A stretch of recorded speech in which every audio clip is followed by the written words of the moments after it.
Is the Vancouver, Washington housing market gonna crash soon? Maybe.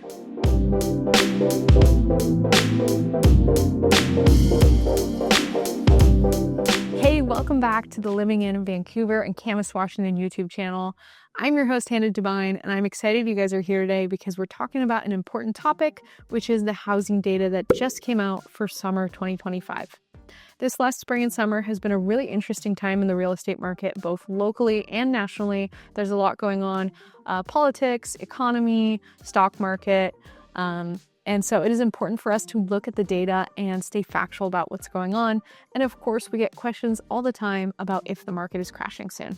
By the way, if you're new to the channel, don't forget to subscribe. We post a video every single week, and we do have an amazing email list called Weekend Happenings with Hannah. We send out the best 3 to 5 local events to you guys every week. We handwrite it just for you, and we promise we won't spam you. All right, let's talk about what y'all came here to hear about, which is the housing market in Clark County.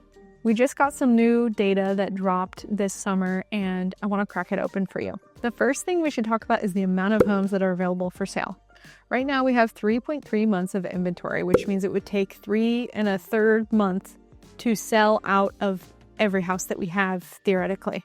That's just how we measure inventory in the real estate world. This amount is higher than years past in the summer. So we have more homes on the market. But for those of you who are shopping right now, you may feel like there's not more homes on the market because honestly, what we're seeing is a lot of the homes on the market suck. They're in bad shape, they're really overpriced, they're not that nice.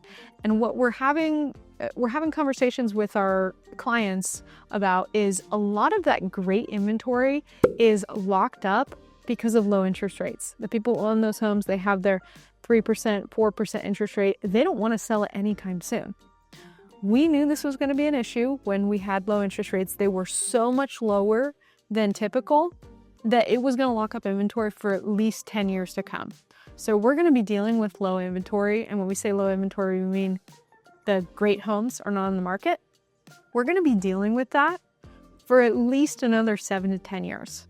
So just hang on tight. Unfortunately, that's not going to change anytime soon. We're hoping that new construction will alleviate some of that demand and I guess lack of supply. The next thing we should talk about is just the overall market activity and how it's doing year over year. Everything is pretty much up year over year. Pendings are up by 1% since last year. Closings are up about 5% since last year at this time. Our average sales price year over year is up 4.9%, and our median sale price is up over 7% year over year. That's actually a really big difference. Almost 5% on our average sales price and almost 7% on our median.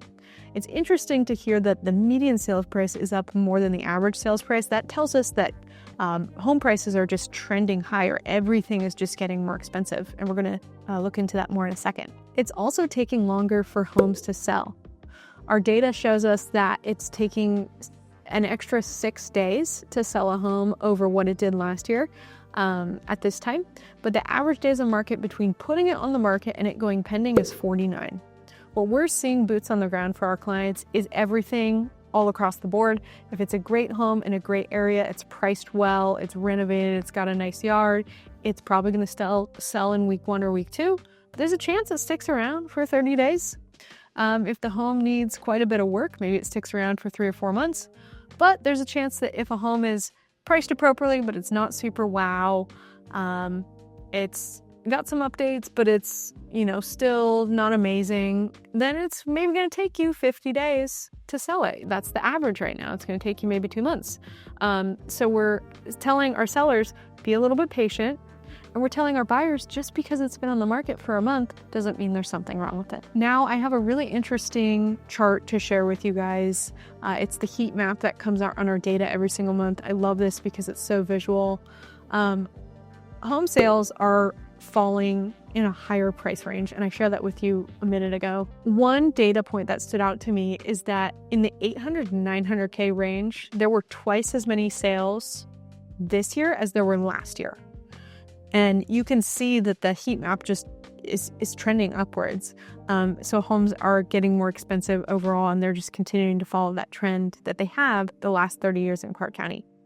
I would also add, this isn't on the map, but incomes are not keeping up with housing prices. I think we all know that, but it's just very obvious with the amount of appreciation we've seen the last even 2 or 3 years. I mean, I shared with y'all that the average sales price is up about 5%, the median sale price is up 7% year over year. I don't think all of our clients have gotten 7% raises in the last year. I don't think they have. So what's my overall opinion and analysis of the market? Where are we headed short-term, mid-term, and long-term? Well, short-term, I think we're going to endure some bumps here with the current political climate, economy, stock market, etc. Tariffs are all the talk right now. So we'll see if things go down. California, we know, is taking a lot longer to sell. Home prices are going down there.